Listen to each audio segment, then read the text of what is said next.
and today I'm gonna be doing a skin retouch. Okay, so let's start. I already have my background layer duplicated, so I just want to do that in case I mess this up.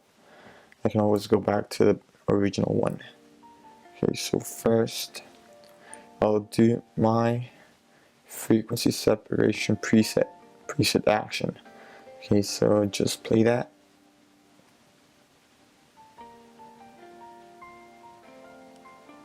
And right here I have a folder where I have my texture and my skin. My skin is where I'll do most of the work. It fixes up like tones and colors and blemishes. And texture is, as it says, the texture of the photo.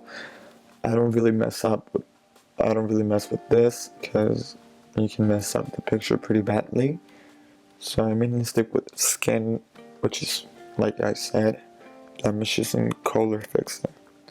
So what you want to do is go right here into your spot healing tab, and it will be set to spot healing brush, but you want to go down to healing brush only.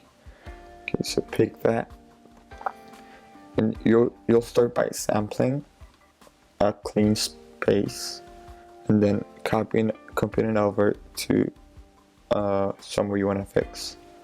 Okay, so just start by doing that. You don't want to sample everything from one little spot because it will end up looking very flat. So what you want to do is select different places close to the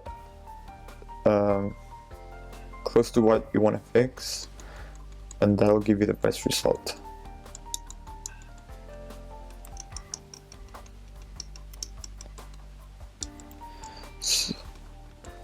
Because if you go on a dark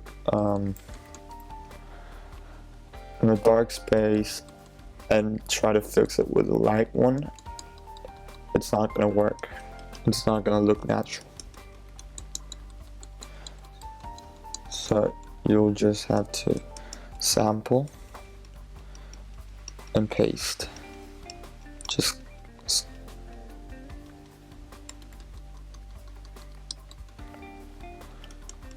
I usually like to broaden the highlight just so it doesn't look like small like that.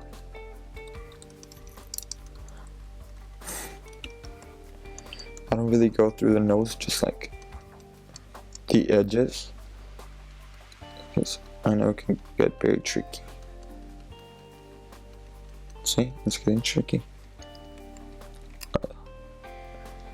You can adjust your size to get into smaller split. You can adjust your brush size to get into smaller spaces.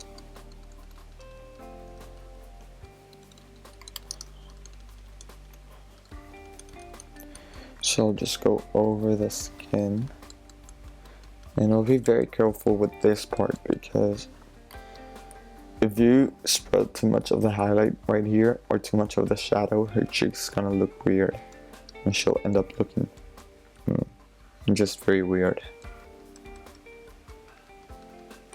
So what I usually do around the mouth area is I'll pick a lighter tone to go over like the shadows above her upper lip, because sometimes it looks like they have some kind of mustache, and you probably don't want that.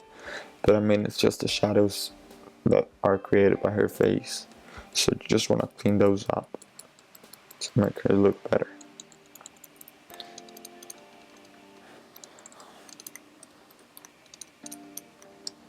And what I recommend you do for to check if it's looking consistent and if it's not too blotchy is I'd go and press Alt and on the eye icon on the layer, just to like see the actual texture and see if they're not like very hard transitions. You want to make it all smooth. You don't want to have hard transitions. So just do it small strokes. I sometimes go like on a line, sometimes just more dotted.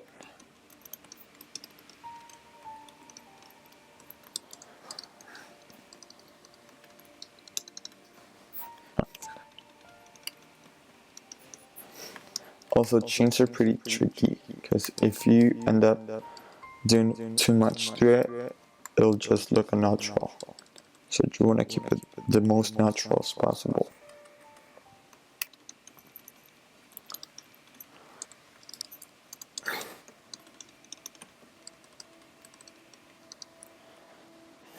Okay, so that's what we've done already. I think it's looking pretty good.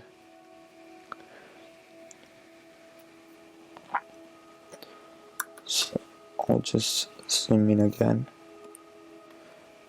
and keep on retouching. You see, like on her eyeline, like this little dark spot, I usually cover it a bit up, but not that much, because otherwise it just won't look natural. And you don't want to make it look like you've been editing this for 2 weeks.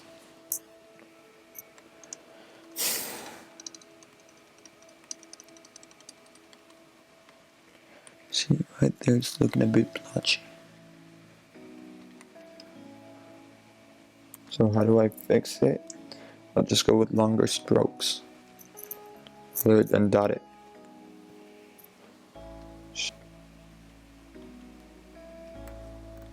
So I've got a problem. And the accident worked on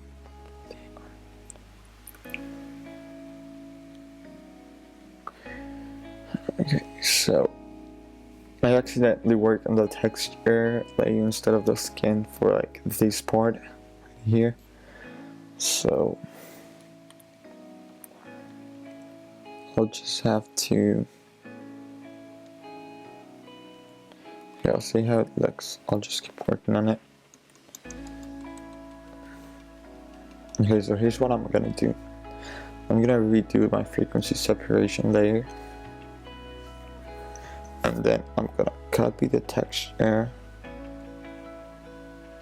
And I'm going to invert the layer mask. Brush where I messed up. So it's pretty much this part right here.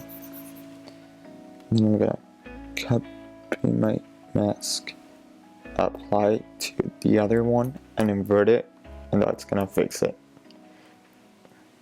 I'll just merge these two together.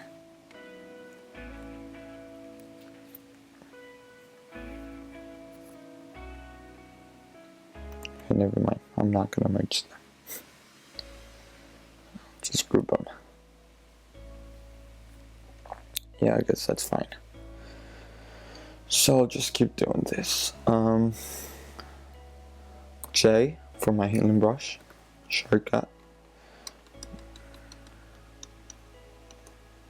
So I guess that's why it was looking blotchy.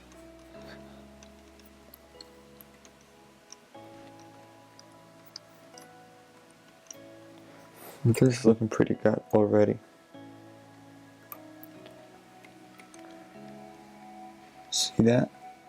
It's looking A+. Okay, so what I'll do after this is I'll probably lower the opacity a bit. So some of the original like texture and color still comes a little bit through, but not completely. Okay, so what I want to do next is I'll do my, I'll touch this. I'll do my dodge and burn. So that's pretty much for highlights and shadows. It enhances the highlights and shadows a bit. So what you want to do is you go into curves, pick the middle point and raise it to right about here, and change the blending mode from normal down to luminance, luminosity, and you want to duplicate that layer and lower it till you find that it looks normal and natural. Okay, so what you want to do is invert these two masks and change the names from curve on copy to burn, and the other one to dodge. Okay, I'll group them together and name the group dodge and burn.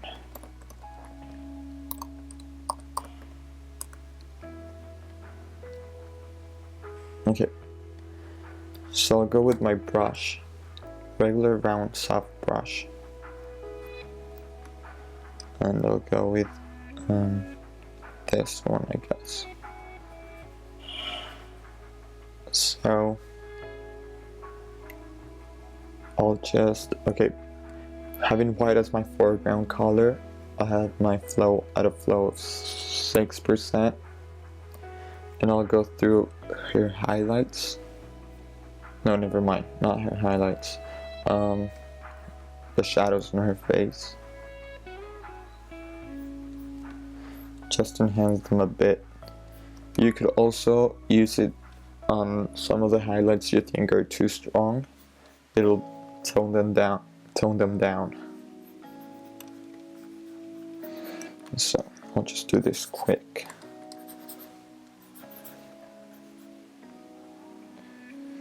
You just want to follow like her natural features. You want to darken where you would have a shadow.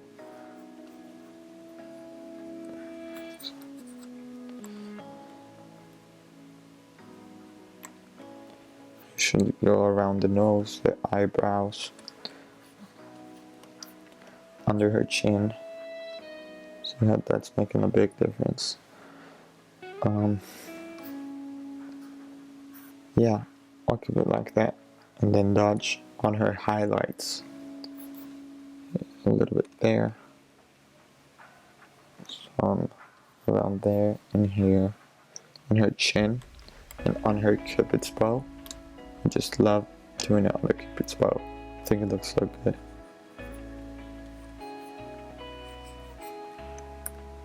Again, nothing major, and of course, her main highlight in her head. So, right around here. I guess we're pretty much done with Dungeon Burning. So hear that tone down her face. Okay, so I'll bring this down as well. Yeah, we've pretty much cleared up her skin. So what would I do after skin? I'll probably go and lighten up her eyes just a tad and enhance the makeup. So I'll just go ahead and do that. Okay, so first the eyes. I'll go again with a curves layer. Raise the shadows just a tiny bit, somewhere around there. I'd invert the layer with common eye and go with my brush on a white foreground color and on a flow of somewhere around 20. 18 works. It just goes through. Something like that. It'll bring a little bit light up to her eyes. See, it's doing wonders. Again, lower the opacity. And finally, makeup. I'll go with a new layer, set it to soft light, and add select the color of the makeup. Just choose one that looks good. Okay, so I'll go probably with this. Yeah. And just go over makeup.